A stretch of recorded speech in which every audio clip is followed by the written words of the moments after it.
बुंदेलखंड के हृदय स्थल पर विराजमान श्री बागेश्वर बालाजी की महती कृपा से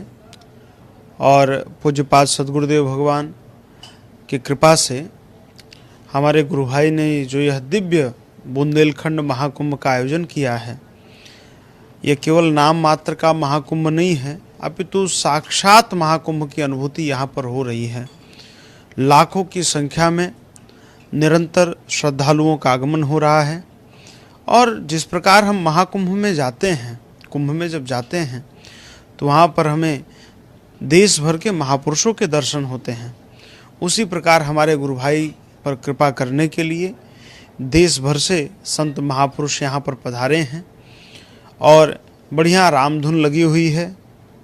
संतों में खूब आनंद उत्साह का माहौल है, उसके साथ लाखों की संख्या में श्रद्धालु उपस्थित हो रहे हैं। एक तरफ दिव्य याज्ञिक अनुष्ठान हो रहा है जिसमें सैकड़ों की संख्या में भूदेव ब्राह्मण देवता बैठकर निरंतर यज्ञ नारायण को आहुति अर्पित कर रहे हैं, और दूसरी तरफ पूज्यपाद सद्गुरुदेव भगवान के मुखारविंद से बागेश्वर बालाजी की महिमा का गायन हो रहा है। श्री हनुमंत कथा हो रही है जिसको प्रत्यक्ष रूप से लाखों की संख्या में और सोशल मीडिया के माध्यम से, चैनलों के माध्यम से करोड़ों की संख्या में लोग उस कथा का आनंद ले रहे हैं। मुझे लगता है कि यह आयोजन अपने आप में बहुत अद्भुत है और इस कथा में राम जी के साथ साथ राष्ट्र के प्रति प्रेम हम सबको बांटा जा रहा है और युवाओं में अच्छा उत्साह है। बुंदेलखंड जो कि भारत के सबसे पिछड़े क्षेत्रों में गिना जाता था, लेकिन आज उस बुंदेलखंड की में जब ये महाकुंभ का आयोजन हो रहा है तो अद्भुत उत्साह लोगों में देखने को मिल रहा है। और जो लोग कुंभ तक नहीं पहुंच सकते थे, आज मानो बालाजी की कृपा से उनके द्वार पर कुंभ आ गया है। इतने महापुरुष पधारे हैं, सद्गुरुदेव भगवान पधारे हैं। लाखों करोड़ों की संख्या में लोगों की पीड़ाओं को दूर करते रहे, मेरी यही प्रार्थना है। इसके पूर्व भी पूज्यपाद सद्गुरुदेव भगवान की प्रेरणा से हम दोनों गुरु भाइयों ने मिलकर चित्रकूट में हिंदू एकता महाकुंभ का आयोजन किया था, जिसमें देश के सभी परंपराओं के महापुरुष एक मंच पर उपस्थित हुए थे और सीधा सा संदेश भारत की जनमानस को अथवा जो आज के तथाकथित राजनेता हैं सबको संदेश दिया था कि जो हिंदू हित की बात करेगा वही देश पर राज करेगा। और दूसरा संदेश था कि चाहे पंथ अनेक हों, हम सब हिंदू एक हों। और उस कार्यक्रम की सार्थकता थी कि आप देखिए कि पूरे उत्तर प्रदेश में जो माहौल बना, लोगों ने पहचाना कि हिंदू हित की बात कौन कर रहा है और आज उसका परिणाम सामने आ गया है। आज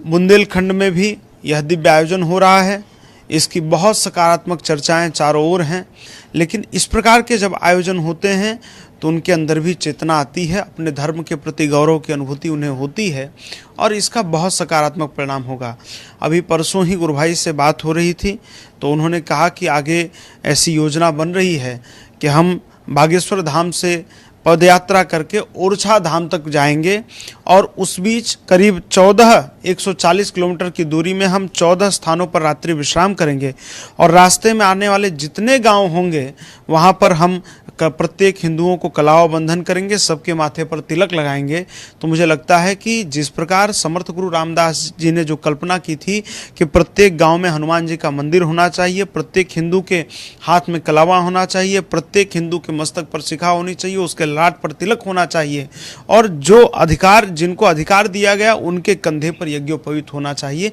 यही हिंदू की परिभाषा है। और मुझे लगता है कि जब इस प्रकार के आयोजन होंगे तो इससे हम सबको एक सकारात्मक प्रेरणा मिलेगी और हमारा प्रत्येक हिंदू भाई जागरूक बनेगा अपने धर्म की रक्षा के लिए, अपने अस्तित्व की रक्षा के लिए, इस भारत की रक्षा के लिए। जैसे आपके गुरु भाई जो है बागेश्वर धाम सरकार, उनका एक और निर्णय लिया है कि जो गरीब तबके के हैं, जहाँ तक संत नहीं पहुँच पाते, वहाँ उन्हें कथा करने का आयोजन मन में बिगड़ लिया है। वो कितना आप मानते हैं? मुझे लगता है कि इसकी नितांत आवश्यकता है। हमारे यहाँ हमारे प्राचीन ग्रंथों में कहा गया है ग्रामे ग्रामे कथा कार्या, गांव गांव में कथा करनी चाहिए। शहरों के लिए नहीं कहा है, महानगरों के लिए नहीं कहा है, क्योंकि गांव का शहरों का व्यक्ति तो प्रत्येक जगह सुविधाजनक रूप से लाभ ले सकता है, लेकिन वास्तविक आवश्यकता जो है वह ग्राम के व्यक्तियों को है। ऐसे अभावग्रस्त क्षेत्रों में हमें जाना होगा। और मुझे लगता है कि आज जो दुष्परिणाम हम देख रहे हैं कि लगातार धर्म परिवर्तन कराया जा रहा है, उसका एक बड़ा यह भी कारण है कि हमारे धर्माचार्यों की पहुंच उन तक नहीं है और वो सहजता से हम तक आ नहीं पा रहे हैं।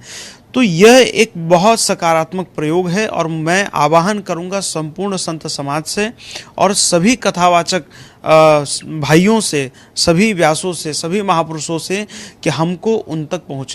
पहुंच बनानी होगी। और यह जो उनका प्रयोग है, हमें लगता है कि इसका बहुत दूरगामी सकारात्मक परिणाम आएगा कि उन तक जब हम जाएंगे तो उन्हें भी अपने धर्म के प्रति लगाव होगा, अपने परंपरा के प्रति लगाव होगा, सनातन धर्म के प्रति उनकी आस्था और पुष्ट होगी, उन्हें संबल मिलेगा और यह बहुत ही अद्भुत इसके परिणाम होंगे। और इस प्रकार के प्रयोग हम सबको करने होंगे कि हम सब ऐसे अभावग्रस्त क्षेत्र में जाकर उनके बीच रहकर भगवान की कथा का पान कराएं, अपने धर्म की महिमा बताएं, अपने स्वधर्मे निधर्म से श्रेयो परधर्मो भयावह, अपने धर्म में मरना भी श्रेयस्कर है दूसरे के धर्म को स्वीकारने की अपेक्षा। तो मुझे लगता है ये बहुत अच्छा प्रयोग है और मैं खूब शुभकामनाएं देता हूँ उनके इस कार्य के लिए।